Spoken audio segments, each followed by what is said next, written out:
Estamos de vuelta con la última información acerca del conflicto armado interno que ha sido declarado en Ecuador. Estamos junto a Pati Venegas precisamente desde ese país, pero Sole, antes tenemos declaraciones. Sí, porque estamos recogiendo varias declaraciones dentro de Ecuador y una de ellas es la del periodista Daniel Borja. Él trabaja en el canal TC, pero de la sede de Quito, no la de Guayaquil, que había sido víctima de este ataque por parte de bandas criminales, y él expresa su solidaridad con sus compañeros de la sede del canal de televisión en Guayaquil, para que pasemos a escuchar qué fue lo que dijo. Bueno, nos dolió muchísimo ver momentos de pánico, momentos de impotencia, porque vimos la transmisión en vivo de lo que vivieron nuestros compañeros de Guayaquil al momento de que estos terroristas, porque no hay otro nombre para estas personas, son terroristas que lo que quieren es generar pánico, generar terror en la comunidad, pero que el periodismo no puede claudicar ante estas situaciones. Y sí, tenemos miedo, porque tenemos familias detrás de nosotros. Pero si damos nuestro brazo a torcer, les damos espacio para que estos delincuentes, estos terroristas ganen más espacio, ganen más lugares en donde las próximas víctimas pueden ser nuestras familias. Así que no podemos permitir a que esto siga pasando y tenemos que actuar de forma contundente. Sí, vamos a volver ahora a conversar con nuestra compañera Pati Venegas. Pati, para quienes se están integrando ahora a nuestra sintonía, me gustaría volver sobre un tema que habíamos alcanzado a comentar y que tiene que ver con la reacción que ha habido por parte de la clase política en un país que ha pasado por múltiples crisis, donde se vive muchísima atomización en el Congreso, pero donde hemos visto muestras de unidad, entre ellas las palabras del expresidente Rafael Correa, que es uno de los personajes que genera mayor división en Ecuador, pero además con algunos anuncios desde la Asamblea Nacional, desde el Congreso de Ecuador, que acordaron, por ejemplo, dar indultos y amnistías a todos los policías y militares que se concentran ahora en toda esta tarea de combate al crimen organizado. Claro, el principal mensaje político que ha habido desde el día de hoy, diría yo, porque venimos saliendo de una etapa acá en Ecuador en que habían estado muy enfrentados porque se habían realizado las elecciones. El mensaje claro hoy ha sido de unidad, un llamado a la unidad desde todos los sectores políticos, pero esto tiene también una consecuencia práctica. ¿Por qué la unidad? No solamente como una forma de enviar un mensaje que dé tranquilidad a los ecuatorianos. Cualquier normativa que se quiera legislar rápidamente requiere del apoyo de los distintos sectores políticos para que se pueda concretar de manera rápida. Acá no se trata solamente de un tema policial, se trata de una situación institucional que está afectando a este país. Por eso ese llamado que han hecho de distintos sectores políticos para intentar ponerse de acuerdo, intentar tomar medidas en conjunto, dejar esa trinchera política y poder resolver de manera práctica, rápida y concreta la grave crisis de seguridad que está afectando acá a este país. Estaba revisando ahí algunos datos de estas conversaciones que hemos tenido en estos días en que estábamos reporteando, y claro, hay un año que es clave en la historia de Ecuador y que tiene que ver con el año 2017, que es cuando empieza a cambiar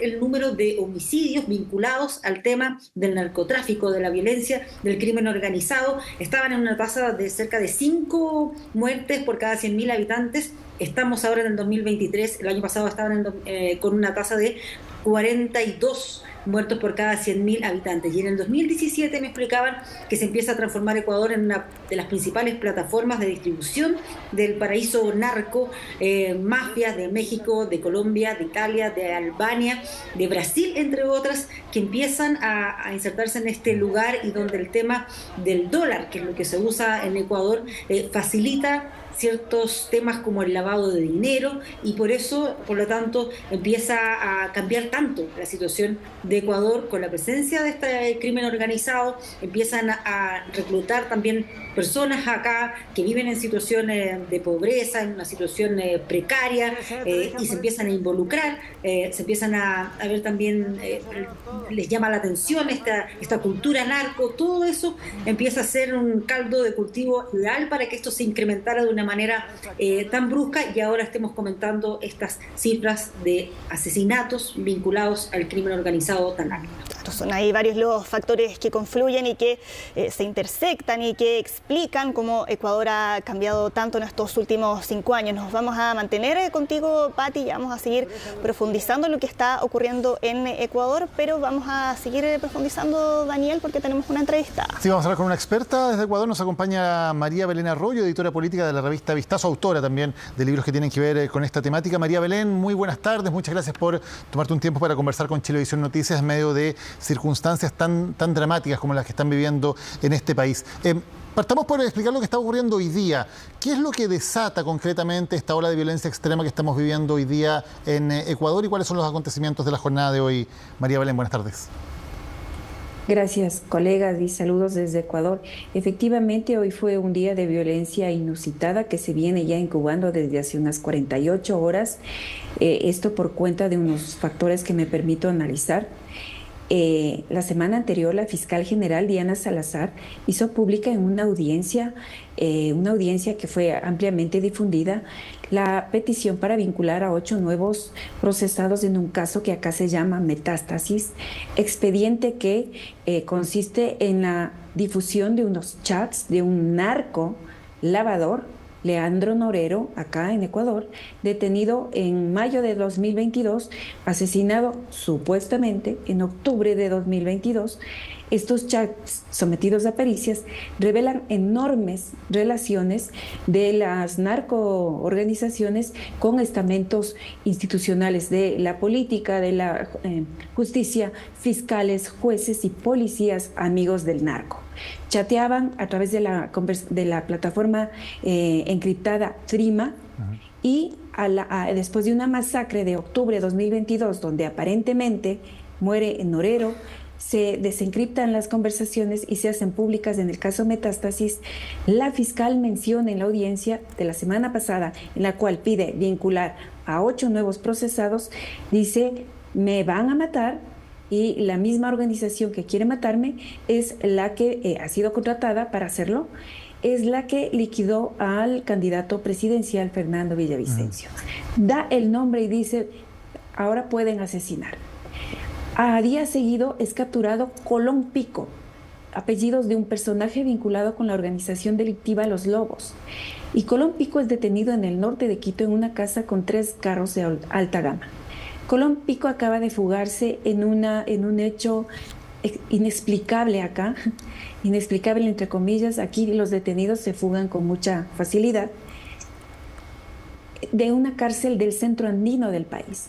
Y al mismo tiempo conocíamos que se había fugado otro cabecilla, alias Fito, integrante de Los Choneros, brazo en cambio logístico, brazo cercano al cartel de Sinaloa. Colón Pico, en cambio, al cartel Jalisco Nueva Generación. Ahí es como entendemos la dinámica de integración de las organizaciones narcodelictivas con los carteles. Sí. Es bien impresionante el recuento que haces porque da cuenta de el poder que han tomado estas organizaciones criminales y de la forma en que han infiltrado al Estado de Ecuador en distintos aspectos, ¿no? Aspecto político, en las policías, en las cárceles también, donde evidentemente tienen un control muy importante.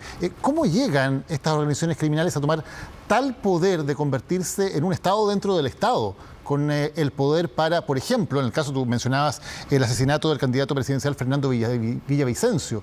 Luego los asesinos de Villavicencio son a su vez ejecutados dentro de la cárcel, lo cual hace muy difícil avanzar esa investigación. ¿Cómo llegan a tener tal control de cárceles, de poder infiltrar policías, como señalabas recién, de poder infiltrar poder judicial, política? ¿Cómo llegan a tener ese control tan importante sobre gran parte del Estado ecuatoriano? Hay varias explicaciones. Patricia, la colega que está reporteando acá en Ecuador, dio un dato clave. 2017 es un parteaguas aquí en esta dinámica, porque el proceso de paz de las FARC en Colombia, recordarán, se cristaliza en el año 2016, pero no todos los combatientes de las FARC de Colombia deciden dejar las armas. Una buena parte, vamos a decir, un grueso del grupo de rango medio para abajo, entiende que es mucho más lucrativo seguir en la línea de comercialización de la cocaína y se vuelven disidentes de las FARC. Uno de estos grupos se llama Frente Oliver Sinisterra y está operando desde el norte de Ecuador, provincia de Esmeraldas. Es uno de los actores. Todo indica, y nuestras publicaciones han hecho esa hipótesis, han manejado esa hipótesis, de que entre 2007 y 2017 Ecuador estuvo con los ojos cerrados frente a la incursión de la actividad narcodelictiva, de que hubo un solo operador silenciosamente actuando, llamado Cartel de Sinaloa, a través de un solo actor, de una contraparte, llamada Grupo Los Choneros. ¿Qué ocurre? Una suma de factores. En 2017, aquel que debía ser el delfín político de Rafael Correa, Lenín Moreno, no sigue el guión del correísmo y más bien tiene que hacer una alianza estratégica con Estados Unidos. María Belén. Alianza. Sí, Patricia.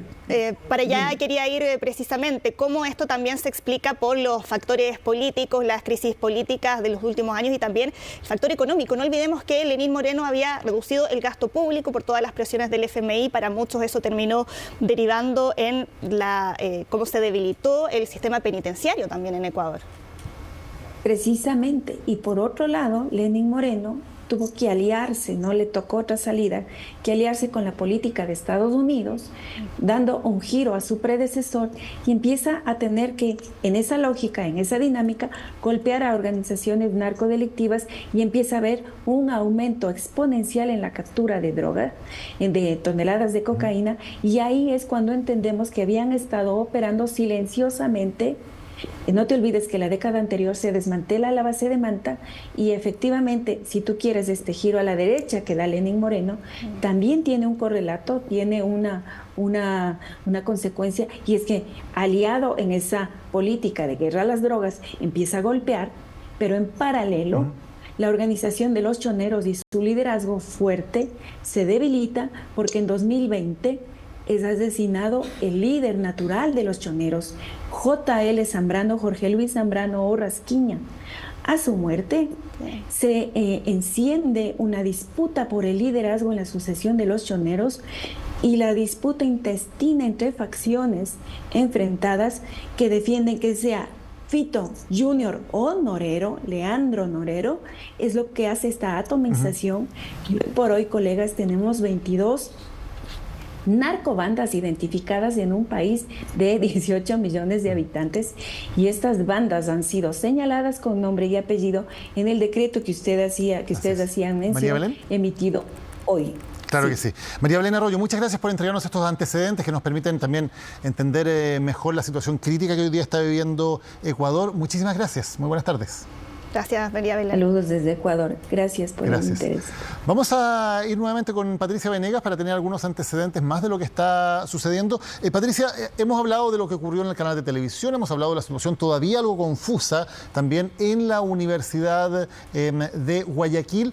¿Tenemos información actualizada sobre qué está ocurriendo en otros sectores? Si se ha podido ya restablecer una mayor tranquilidad en lugares donde además, por ejemplo, se estaban registrando algunos saqueos, no necesariamente conectados con actividad de bandas criminales, pero sabemos que cuando ocurren situaciones de inseguridad, cuando ocurren situaciones de caos, muchas veces hay también grupos más bien de delincuencia común que realizan saqueos. ¿Cuál es la situación a esta hora en ese aspecto de seguridad pública en Ecuador?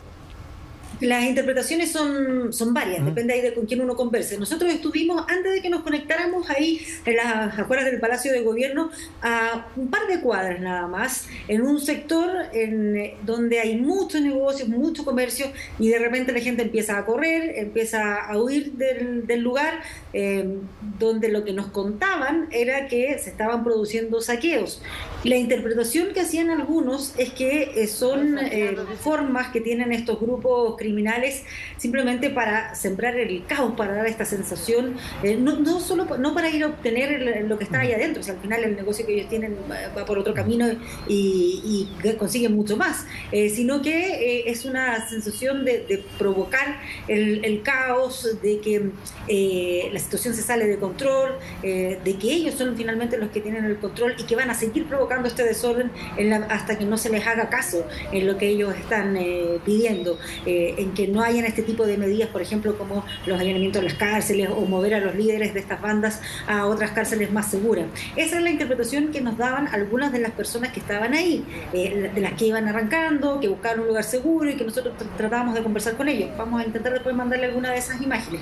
También habían otras personas que estaban en estos locales, que estaban con estos como bates de béisbol y eso, tratando de defender su negocio, y que decían, ¿sabes qué? Esto ya ha pasado tantas veces que estamos aburridos, nosotros queremos apoyar, decía, a las decisiones que están tomando en el gobierno, y nos vamos a quedar aquí para defendernos por lo que está ocurriendo, por lo que está pasando en este lugar, vinculándolo, insisto, más que con una manifestación que deriva en un saqueo o algo de ese estilo, sino directamente con el desorden que quieren provocar este tipo de grupos. Insisto, es lo que nos relataban ellos, los ecuatorianos, porque conversamos y que trataban de buscar algún tipo de refugio porque no entendían mucho lo que estaba pasando. Todo esto minutos después de que pasara esta situación en el canal de Guayaquil. Por lo tanto, la sensación de temor también aumentaba minuto a minuto, crecía mucho más, y ese tipo de hechos, por supuesto, empeoraba más las cosas. Sí. Pati, vamos a hacer una breve pausa, ya volvemos contigo. Estamos con Sol Agüero en el estudio, con Pati Venegas desde Ecuador, dando cuenta de la grave crisis que se está viviendo en ese país, donde se ha declarado el conflicto armado interno después de una serie de acciones violentas protagonizadas por organizaciones criminales vinculadas al narcotráfico en canales de televisión, en una universidad y también dentro de las cárceles en Ecuador. Breve pausa y ya volvemos con la información en vivo.